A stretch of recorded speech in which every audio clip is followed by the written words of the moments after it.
کا ہمارے ہاں سبب ہے، بالخصوص بر صغیر پاک و ہند کے اندر جب کسی کے ہاں اولاد نہیں ہوتی تو اس کو 2 4 5 6 سال دیکھنے کے بعد طلاق دے دی جاتی ہے۔ اور بعض کا ایسا ہوتا ہے کہ طبی نقص کمزوری مرد میں ہوتی ہے تو اس کے باوجود بھی طلاق عورت کو دے دی جاتی ہے اور وہ مرد بولتا نہیں ہے، اور پھر دوسری جگہ نکاح ہوتا ہے تو پھر معاملہ وہی ہوتا ہے۔ تو عورت بھی اس بات کی اجازت نہیں دیتی کہ اگر اولاد نہیں ہے تو میرا شوہر دوسری شادی کر لے، کیونکہ اولاد کے حصول کی تڑپ یہ مرد کے عورت کے دل میں بڑی کثرت کے ساتھ پائی جاتی ہے۔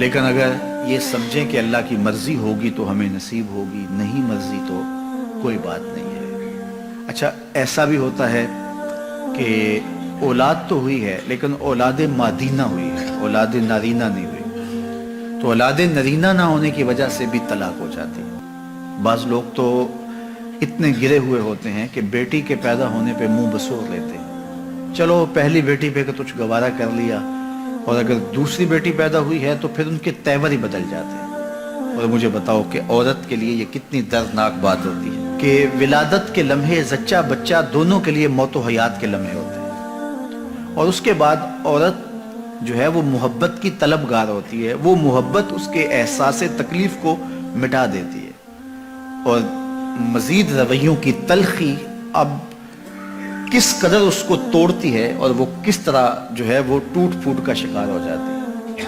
اور پھر تیسری اولاد سے پہلے عورت کا ہر لمحے رنگ بدلتا ہے کہ نہ جانے اللہ کی تقسیم کیا ہے، اور اگر اب بھی بیٹی ہوگی تو میرے اوپر کیا قیامت ٹوٹے گی۔ تو وہ لمحہ لمحہ جو ہے وہ اذیت سے گزرتی ہے اور دعائیں بھی مانگتی ہے کہ اللہ کرے بیٹا پیدا ہو، اگر اب تیسری بھی بیٹی پیدا ہوئی تو میرا حال کیا ہوگا۔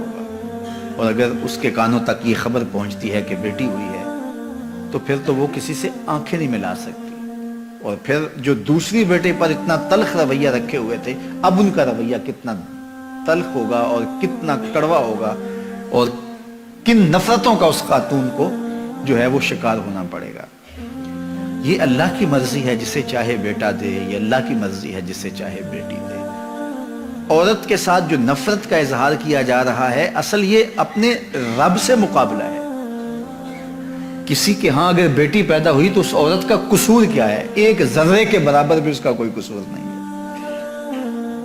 تو پھر اس کا مطلب ہے اس پہ منہ بسورنا اور اس پہ نفرت کا اظہار کرنا یہ اپنے رب کی تقسیم پہ اعتراض ہے کہ اس نے ہمیں بیٹی کیوں دی ہے۔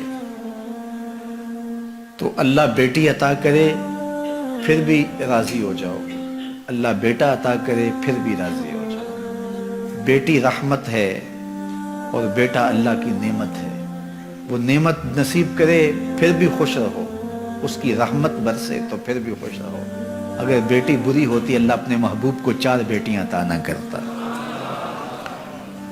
بعض کا بیٹی بیٹوں سے بہتر قرار پاتی ہے۔ حضرت حنہ نے دعا مانگی کہ اے اللہ مجھے اولاد عطا کر، پھر کیا ہوا کہ جب ولادت کے لمحے قریب آئے تو بیٹا پیدا نہیں ہوا، بیٹی پیدا ہوئی۔ تو اللہ تعالیٰ جل شانہ نے حضرت حنہ سے کہا جس طرح کی ہم نے تمہیں بیٹی دی ہے ایسے بیٹے بھی نہیں ہوتے، اور اس کا نام مریم رکھا۔ پھر اسی مریم سلام اللہ علیہا کے بطن سے حضرت عیسیٰ پیدا ہوئے۔ تو تھی بیٹی لیکن دیکھیے اللہ نے مرتبہ کیا دیا۔ تو یہ تو اللہ کو پتا ہے کہ تمہارے لیے تمہاری آخرت کی ضامنہ بن جائے وہ بیٹی، تمہاری دنیا کی عزت کا سبب بن جائے وہ بیٹی، تمہارے قرار باطن کا سامان بن جائے وہ بیٹی۔ بعض کا بیٹوں کی نافرمانی ماں باپ کی ساری عزت خاک میں ملا دیتے ہیں، اور بعض کا بیٹیاں انسان کو کہاں سے کہاں اٹھا کے لے جاتی ہیں۔ تو یہ اللہ کی مرضی ہے کہ وہ بیٹا عطا کرے، وہ اللہ کی مرضی ہے کہ وہ بیٹی عطا کرے۔